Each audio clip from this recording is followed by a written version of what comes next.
These provide a comforting illusion of meaning. This is the human condition. We desperately want to feel there's an organizing force at work in our bewilderingly complex world. And in the irrational mindset, if you believe in the mystical pattern you've imposed on reality, you call yourself spiritual.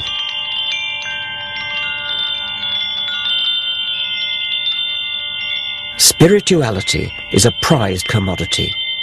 The media tell us to respect spiritual souls and their apparently deep insights. Spiritual self-help guides do a roaring trade in the material world, outnumbering science books by 3 to 1. But what does spirituality actually mean? So please take your seat and please come slowly and gently so that we can start the proceeding without losing time. So could you please...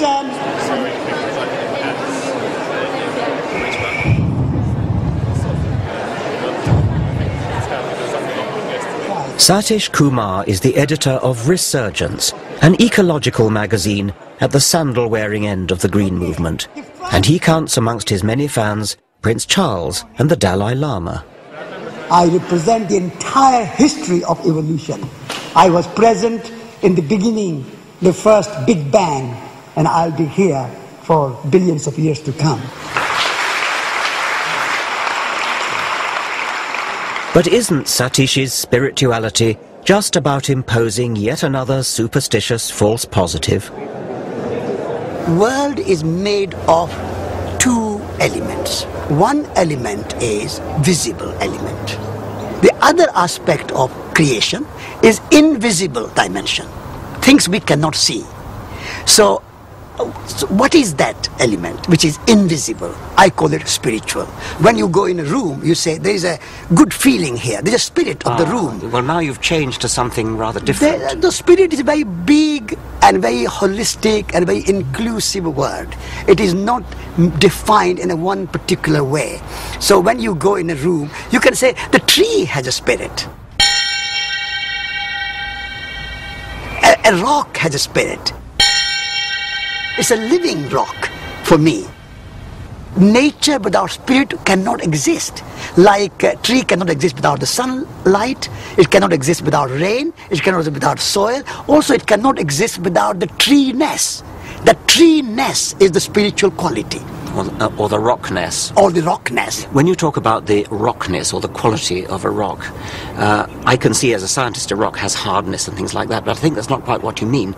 It sounds as though what you do mean is something imposed by the human observer. A rock is atoms. But there is a rock quality in the rock.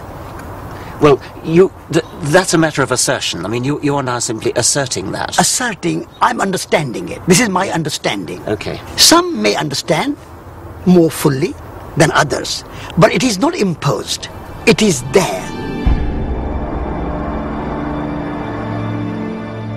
It all sounds very poetic, but it's not reality. Like priests, mullahs and rabbis, New Age mystics ceaselessly attempt to fill gaps in human understanding with fabricated meaning. Science and rationality are often accused of having a cold, bleak outlook. But why is it bleak to face up to the evidence of what we know? The word mundane has come to mean boring and dull. And it really shouldn't. It should mean the opposite, because it comes from the Latin mundus, meaning the world, and the world is anything but dull. The world is wonderful. There's real poetry in the real world. Science is the poetry of reality. And yet today, science is under attack. Next, I want to look at the dangers that poses. Why do I have to trust, the GP? Why do I have to trust the Royal Society? I think you're so close to being right, but yet you're damn wrong.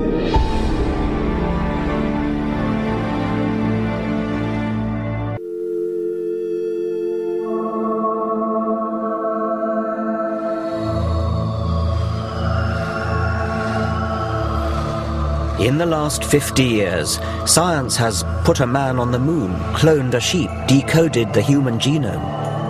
And yet, sadly, the white heat of the 1960s seems to be treated as a white elephant today. What colour do you see, guys? In the thing, it looks multicolored. Okay, it's blue, yellow, and that's it. It's that. A prejudice against science is evident in schools. Physics A-levels have halved in the last 25 years, chemistry fallen by more than a third. University departments are closing all around the country. Not first. And last but not least... This is a betrayal of the Enlightenment. The fundamental problem, I think, lies with the fashion throughout our educational system to teach students to value private feeling more highly than evidence-based reason.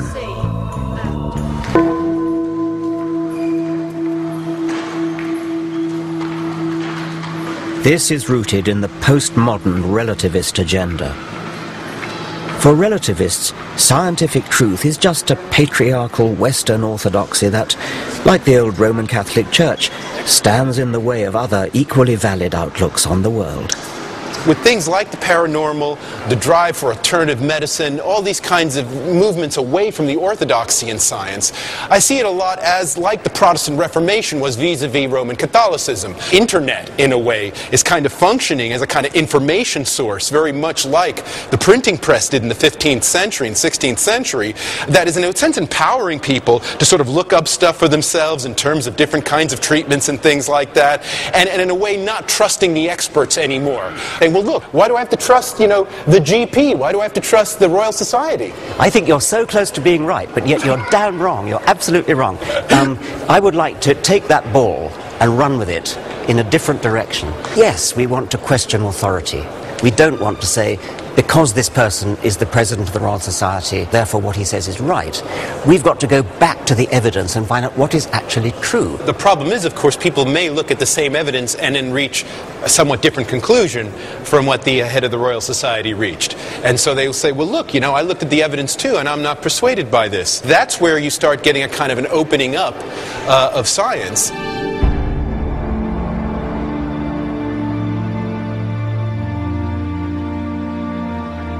Steve Fuller is of course right that the internet is revolutionizing how we use and consume information. But the impersonal algorithms of internet search engines do not weed out robust evidence from unsourced, uncorroborated assertion. Wikipedia World presents both great opportunity and huge danger. Paranoid conspiracy theories circulate unchallenged. Sometimes they're relatively harmless, like the rumor that NASA faked the moon landings, which is a bit of a joke because the evidence for going to the moon is so strong. But how about the malicious and utterly unfounded rumor that 4,000 Jews were tipped off by Israeli agents not to go to work in the World Trade Center on 9/11? It's one of the nasty lies circulating as truth in the blog community of racists and religious fundamentalists.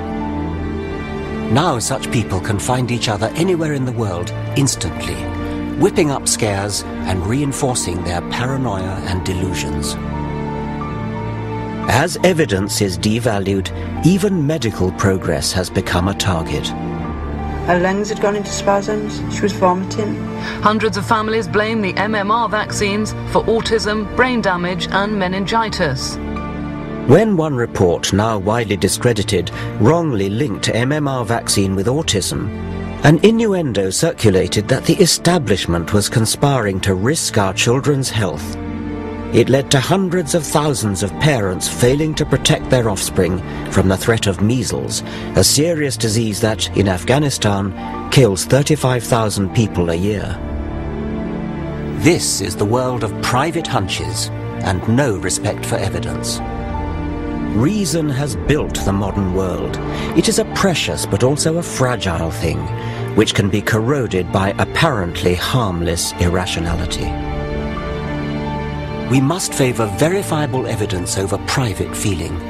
Otherwise, we leave ourselves vulnerable to those who would obscure the truth.